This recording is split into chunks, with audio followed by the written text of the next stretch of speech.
प्राचीन समय में राजा सूरथ नाम के राजा थे। राजा प्रजा की रक्षा में उदासीन रहने लगे थे। परिणाम स्वरूप पड़ोसी राजा ने उस पर चढ़ाई कर दी। सूरथ की सेना भी शत्रु से मिल गई थी। परिणाम स्वरूप राजा सूरथ की हार हुई और वह जान बचाकर जंगल की तरफ भागा। उसी वन में समाधि नामक एक बनिया अपनी स्त्री एवं संतान के दुर्व्यवहार के कारण निवास करता था।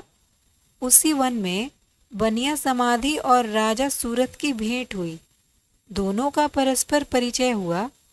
वे दोनों घूमते हुए महर्षि मेघा के आश्रम में जा पहुंचे।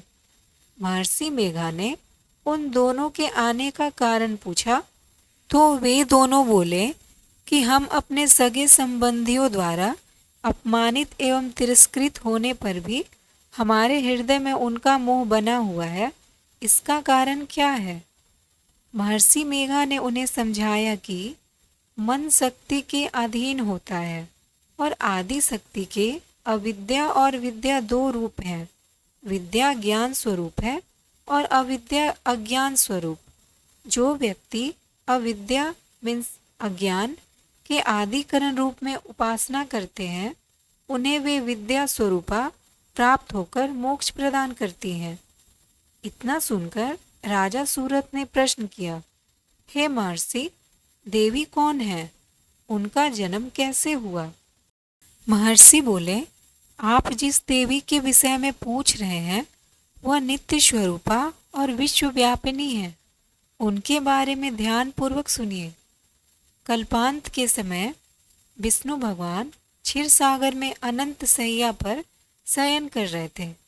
तब उनके दोनों कानों से मधु और कैटव नामक दो दैत्य उत्पन्न हुए। वे दोनों विष्णु की नाभि कमल से उत्पन्न ब्रह्मा जी को मारने दौड़े। ब्रह्मा जी ने उन दोनों राक्षसों को देखकर विष्णु जी की शरण में जाने की सोची, परंतु विष्णु भगवान उस समय सो रहे थे। तब उन्होंने भगवान विष्णु को जगाने हेतु उनके नयनों में निवास करने वाली योग निद्रा की स्तुति की। परिणाम स्वरूप तमोगुण अधिष्ठात्री देवी विष्णु भगवान के नेत्र, नासिका, मुख तथा हृदय से निकलकर ब्रह्मा जी के सामने उपस्थित हो गई। योग निद्रा के निकलते ही विष्णु भगवान उठकर बैठ गए। भगवान विष्णु और उन राक्षसों में 5000 साल तक युद्ध चलता रहा। अंत में मधु और कैटव दोनों राक्षस मारे गए। ऋषि बोले, अब ब्रह्मा जी की स्तुति से उत्पन्न महामाया देवी की वीरता तथा प्रभाव का वर्णन करता हूँ, उससे ध्यान पूर्वक सुनिए। एक समय देवताओं के स्वामी इंद्र तथा दैत्यों के स्वामी महिषासुर में सैकड़ों वर्षों तक घनघोर संग्राम हुआ। इस युद्ध में देवराज इंद्र की पराजय हुई और महिषासुर इंद्रलोक का स्वामी बन बैठा। अब देवतागण ब्रह्मा के नेतृत्व में भगवान शंकर और भगवान शंकर जी की शरण में गए। देवताओं की बातें सुनकर भगवान विष्णु तथा भगवान शंकर क्रोधित हुए। भगवान विष्णु के मुख तथा ब्रह्मा जी और शिव जी तथा इंद्र आदि के शरीर से एक तेज पुंज निकला, जिससे समस्त दिशाएं जलने लगी और अंत में यही तेज पुंज एक देवी के रूप में परिवर्तित हो गया। देवी ने सभी देवताओं से आयुध एवं शक्ति प्राप्त करके उच्च स्वर में अट्टहास किया, जिससे तीनों लोकों में हलचल मच गई। महिषासुर अपनी सेना लेकर इस सिंहनाद की ओर दौड़ा। उसने देखा कि देवी के प्रभाव से तीनों लोग आलोकित हो रहे हैं। महिषासुर की देवी के सामने एक भी चाल सफल नहीं हुई और वह देवी के हाथों मारा गया।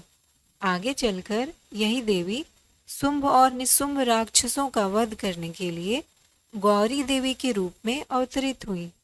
इन उपरोक्त व्याख्यानों को सुनाकर मेघा ऋषि ने राजा सूरथ तथा बनिया से देवी स्तवन की विधिवत व्याख्या की। राजा और वणिक नदी पर जाकर देवी की तपस्या करने लगे। 3 वर्ष तक घोर तपस्या करने के बाद देवी ने प्रकट होकर उन्हें आशीर्वाद दिया।